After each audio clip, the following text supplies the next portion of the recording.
Hi, and welcome to my YouTube channel.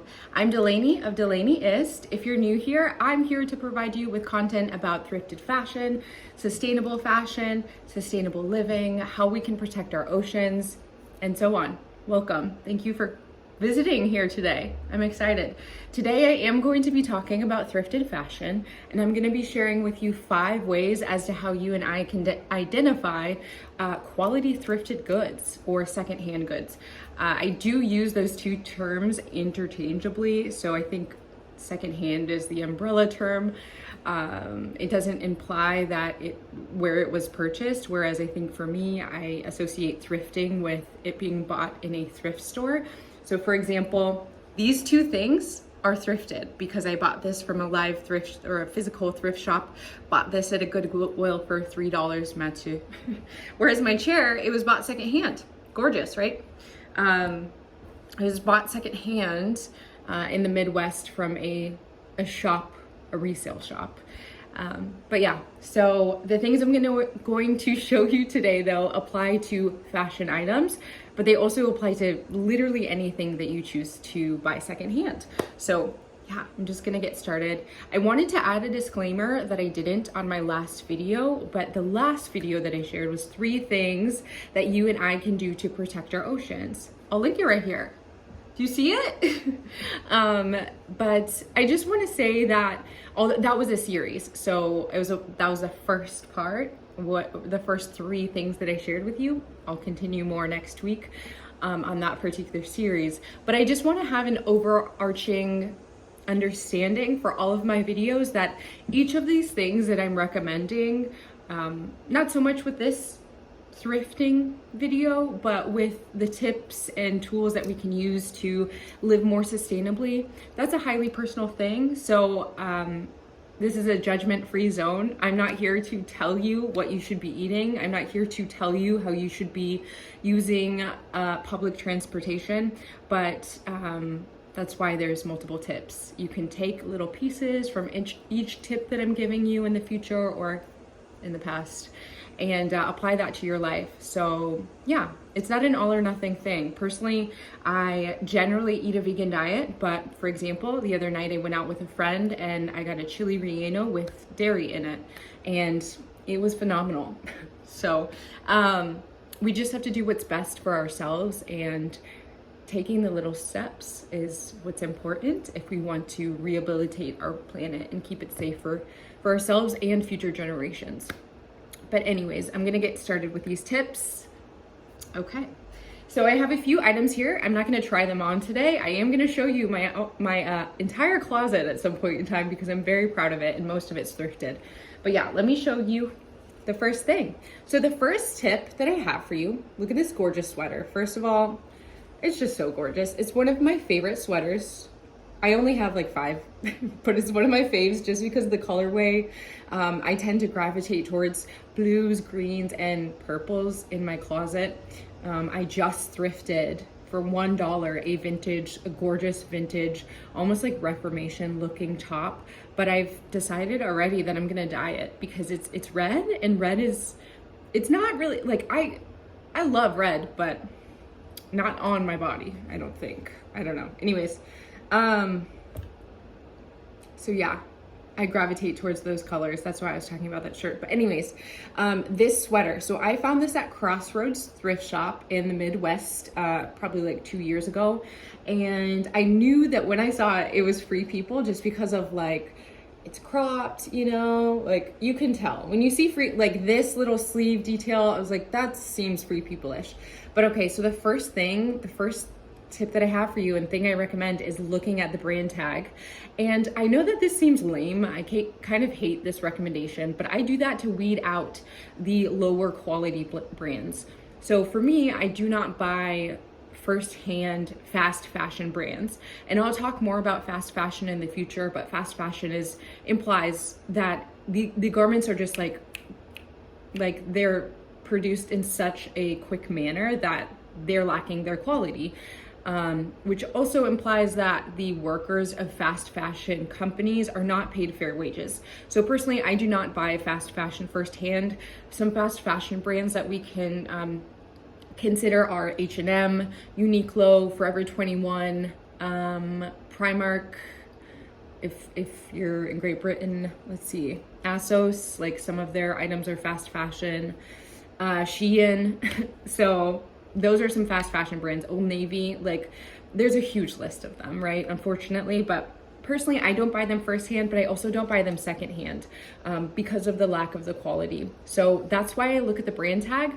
Although I think this could be considered a fast fashion garment, I'm not quite sure. I know that Free People, I know that their ethics aren't the best. They have a sister company, they're associated with Anthropologie and Urban Outfitters, and they've notoriously had like bad ethics. So I think they might be fast fashion, but they do have higher quality, like Free People has higher quality garments. This would have been $140 for sure, brand new. So I do like buying Forever, or I keep on saying Forever 21. I haven't bought Forever 21 for like 8 years. I used to though, when I like knew nothing about sustainable fashion. So, but that's the point. If you are going to buy fast fashion, I just recommend doing it secondhand. And the reason why it's not as bad to do it secondhand is because it was already produced. So there's not an additional need for a garment that we're buying right off the rack from that fast fashion store. But yeah, so with this Forever 21 sweater, it's gorgeous. I love buying Free People secondhand just because it's always like a quality garment. With this though, it's kind of funny that it's cropped because I live in the Midwest and like I'm not gonna like bare my belly in the winter. However, I do layer this because I like, this is like a alpaca. It's kind of itchy. It's a little itchy for my sensitive skin, so I always layer it anyways, so that wasn't a big deal. But yeah, brand tag. Okay, so we check the brand, I check the brand to weed out low quality garments. And Express is another fast fashion that I just thought of. But with this particular brand tag, I also want to like see how quality looking the brand is. So, or I'm sorry, the tag is. So for example, this is a copper tag, which already automatically implies that it's higher quality. And so I have a few other examples. Fast fashion though, a lot of times they will only stitch the upper corners, like one stitch here, one stitch here of the tag. And it's just like a good way to identify the potential quality of the garment. So that's the first thing I check out. Not because I'm like a brand hoe, can I say that? I don't care about like Gucci or Fendi. Those brands aren't really my style, to be honest, but yes. So I was like, yo, this is kind of quality. It is good quality because it's Free People. Cool. So that's the first tip that I have for you. The second thing I want to touch on, well, here I'm going to give you a lot of examples with this one garment. So with this particular garment, you can tell that it's vintage because it has like this old chunky tag, right? Look at it. I actually got that sweater from Crossroads I got for $28. I don't think I said that. This was $24, which is kind of expensive for like a button-down blouse, but it's 100% silk. So that brings me to the next point. Well, we can tell the tag is like vintage, which I love vintage because it tends to be higher quality because there was less production of like vintage garments. They weren't making hundreds of thousands of pieces, you know, each week for people. There was slower production. So vintage almost always implies better quality, higher quality garments. But that said, the second thing I always check is the content tag. So this 100% silk, super stoked when I saw that. Also, I was stoked because I personally, like, I've had a silk blouse before and I kind of ruined it. So I like to buy silk that is like patterned for that very reason. Know yourself. If you know that you're gonna spill on your garment, trust that and don't buy a white piece of silk item. So anyways, yes. So with this, I was like, okay, 100% silk, that's a great item. And so things like the content tag, if it has any of the natural fibers such as silk, cotton, wool, which for me that's itchy, so I kind of avoid wool unless it's a blend or unless I know I will layer it. But also linen, that is a great fabric to thrift or find in thrift shops. Let's see what else. Cashmere, ooh, that's a good one. Like there's so much cashmere that I found over time in thrift shops. leather, of course, suede leather as well.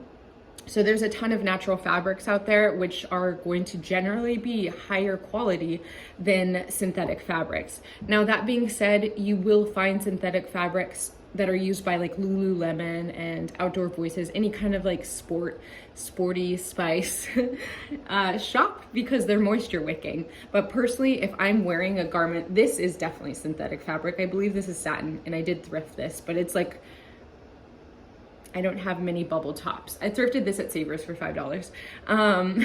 But generally speaking, I do not wear synthetic fabrics because when they break down, they shed, and then they're shedding, it's usually a plastic, some kind of type of plastic, like poly implies it's plastic. And so, yeah, when they shed, they end up in our waterways, and that's not cool. So I do try to avoid, there's something you can do to prevent that shedding from getting into our waterways, which I'll get into at another time. It's a thing called a guppy bag. You can wash your polyester or your synthetic fabrics in a guppy bag. But yeah, so the point here though is the content tag. That second tip is looking at the content tag. If it's a natural fiber, it's most likely going to be higher quality than something made out of a synthetic fabric. Okay.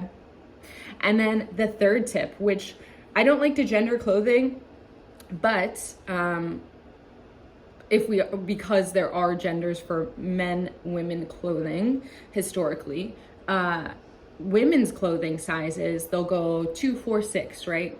And then we'll have our pant sizes 26, 28, 30.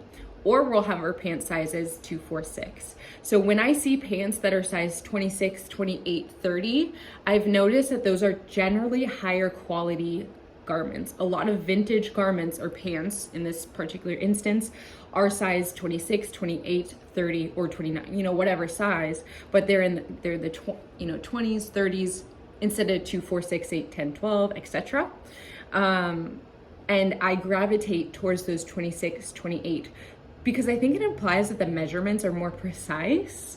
At least that's what I've noticed. So the pairs of pants that I own, I think I own like 4 pairs of like denim or trousers.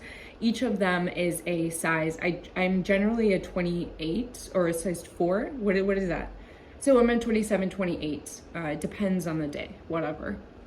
But each of them are that kind of numerical sizing.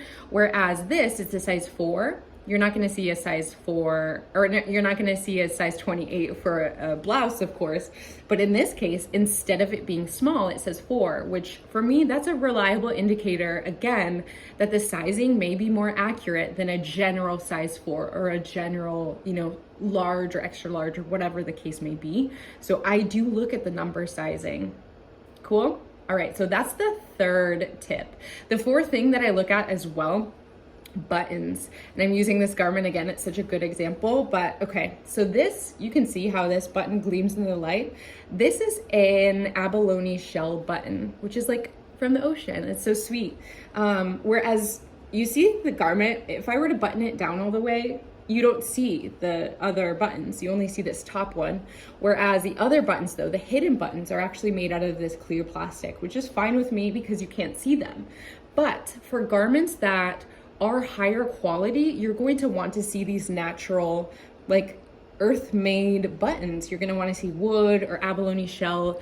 It depends on the, that's not always true, because I know that some men's like business suits will not have, will have like plastic buttons. They're not naturally going to have wood, but I do look at the buttons to identify potential quality.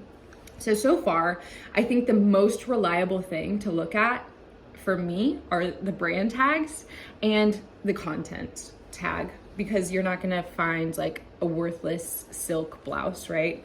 Like that would be a little unusual, but you may very well find a worthless, I hate saying worthless, it's so harsh, but a lower quality garment that's made out of polyester, for example. So this piece, this is so gorgeous. So far I've shared 4 tips.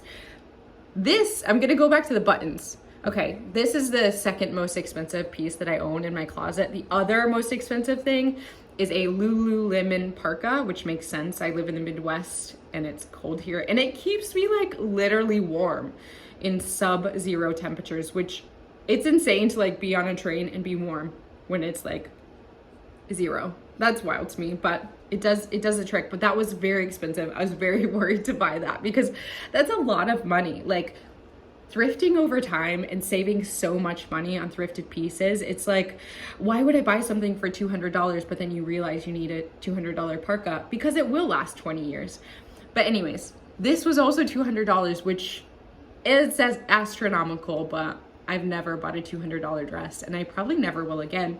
But yeah, I want to talk about these buttons. This dress is originally over $300, and like the reason it's over $300 is because of these eyelets, because of these buttons. But the last tip I want to give you is stitching. Like, take a look at that stitching. It's absolutely amazing. So if you find that you have pleating on your garment, that's a good indicator that it's going to be a higher quality. They spent more time on the garment to create it. And look at this stitching here. I also always turn the stitching inside out. If it looks like a mess, if it's a hot mess and it's falling all over the place, which does happen over time, right? But like if you can see that the stitching is just inconsistent, it's very scraggly, it's gonna be a good indicator that either there's a limited amount of time that the garment is gonna last for, or that it was just poorly made. So I always pay attention. Like, this is the inside stitching, and it's so gorgeous. Like, that's wild to me that it's that, like, yeah, which it should be. It was so expensive, it should be, but this is a great example. Another rule is they stitch all the way down on each side. It's not stitched all the way down, which is totally fine, but they took the time to do the extra stitching all the way down on each side. So yeah, on this dress, it applies to the button roll, gorgeous buttons, the tag, like the little details, you know, taking the extra time to stitch the tag down, and then the beautiful, gorgeous, wonderful stitching. The last thing, I'm gonna show you 2 more things. This is something where I saved so much money on it. It's, from my understanding, a Japanese design.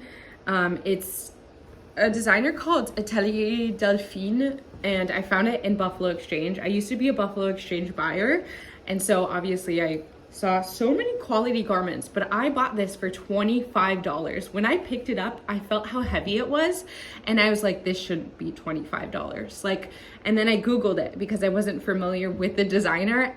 Turns out it's still being sold. I bought this like 3 years ago. This is still being sold online for $425. This is why I buy secondhand. Like, this is why I buy secondhand. This is absolutely my favorite piece in my wardrobe. Even like though the Dôen dress is gorgeous, like this is it. It's insane. It's so gorgeous. But like this stitching here, sorry, awkward. I do need to trim it a little bit, and it's definitely worn because this was like, so this is denim, which is obviously cotton, so natural fiber, but it's worn a little bit, so it's like fading, and I think it's because they used like a natural dye instead of a synthetic dye. I'm not positive on that, but I definitely could fact check that. But anyways, the stitching is gorgeous on this. I do, yeah, like I said, I need to trim these down. But this is just like so gorgeous, and the amount of savings, it blows my mind sometimes that some people would spend $400. It's like I just spent $200 on a dress, so I'm not trying to talk smack or anything, but sometimes when we consider that we can get a $400 piece for $25, it's like, why would we buy firsthand? First of all, we're saving things from going to a landfill when we buy secondhand. And secondly, it's like we find these gorgeous, like that vintage silk blouse, you know, that's gorgeous, and it deserves to be in someone's closet, aka mine. Okay, so last thing I'm gonna show you are these gorgeous boots from Savers. They crack me up. I found them here in the Midwest for $25. They are originally probably close to or over $200. Ooh, there's dust on them. I did like weather treat them, but they could use some more again. But yeah, this is Jason's boot barn, I think. Jason's boot. Yeah, that's it. So these are suede leather and soft leather, as you can see. They're absolutely gorgeous, but this is a good example of stitching as well. So if you're gonna buy shoes, secondhand shoes, which I know some people feel indifferent about, that's totally understandable. You can sanitize them with like a vinegar kind of solution, but I didn't because I knew I'd be wearing long socks with these bad boys. But yeah, this is the stitching like this is a great indicator that this is a solid, a well-made shoe that'll last you. And I've seen that people will thrift shoes and then go to a milliner, like someone that fixes shoes, and they'll be like good as new. And so one day I will do that, or they can add tread on your, you know, on your boots. But these are so gorgeous. These are definitely my favorite thrifted shoe. I think I have like 3 thrifted pairs of shoes. I don't have that many actually. But yeah. Anyways, so this is my second favorite thrift. They're just so cool, and it's kind of maybe a little ironic that I found them in the Midwest instead of Arizona, where the Buffalo Exchange that I worked in was definitely like Western themed because of Arizona. But yeah, so those are my 5 tips to go over them. The brand tag to weed out potentially poor quality, content tag to do the same. The buttons, I love that one because it's so subtle. Stitching is huge. And then what was the last one? Sizing, if that's applicable for you. So instead of small, medium, large, etc., considering 4, 6, 8 and 26, 28, etc. So yeah, I appreciate you being here and the time you spent with me. My next video will be about our oceans again. But yeah, please comment and share, and also let me know which item is your favorite from today's video. But yeah, thanks for your time. I will see you later. Cheers.